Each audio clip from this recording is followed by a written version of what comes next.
పొడుస్తున్న పొద్దు మీద పోరు తెలంగాణమా కోట్లాది గానమా. ఇదొక పాట కాదు, తెలంగాణ ఉద్యమానికి ఊపు తెచ్చిన, యువకుల్లో ఉద్యమ ఉత్సాహాన్ని నింపిన విప్లవాత్మక గీతం.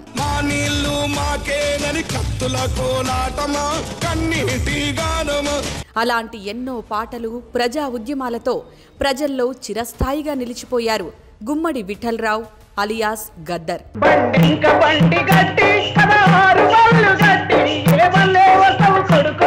కత్తుల వంతెన మీద కవాతు చేసిన గద్దర్ పీడిత వర్గాల గొంతుకగా నిలిచారు. పాటనే అస్త్రంగా చేసుకొని ప్రజా ఉద్యమాల్లో సాంస్కృతిక విప్లవాన్ని సృష్టించారు. విప్లవోద్యమం, దళితోద్యమం, మలిదశ తెలంగాణోద్యమంలో అగ్గి గళంతో యుద్ధం చేశారు. ఒక్క మాటలో చెప్పాలంటే త్యాగానికి, పోరాటానికి నిలువెత్తు ప్రతిరూపం గద్దర్.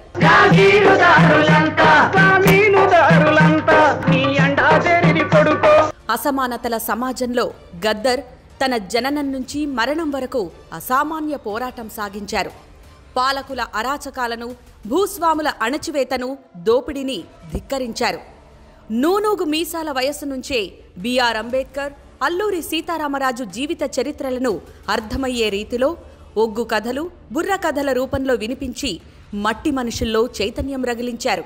మానవ జాతికి విముక్తి చూపే సూక్తులు విన్నావా. గద్దర్ అంటే గుర్తుకొచ్చేది గోసి, గొంగళి, కాళ్లకు గజ్జెలు, చేతి కర్ర, ఎర్ర జెండా కలగలిపిన ఆహార్యం. ఈ గెటప్లో గద్దర్ ఒక ట్రెండ్ సృష్టించారంటే ఏమాత్రం అతిశయోక్తి లేదు.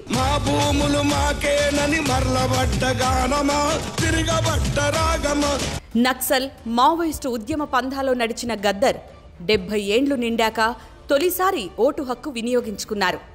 భారత రాజ్యాంగమే మనకు రక్ష, ఓట్ల విప్లవానికి సిద్ధం కావాలంటూ తన జీవిత చరమాంకంలో పిలుపునివ్వడం అంటే బహుజనులను రాజ్యాధికారం వైపు పయనించమన్నట్టే.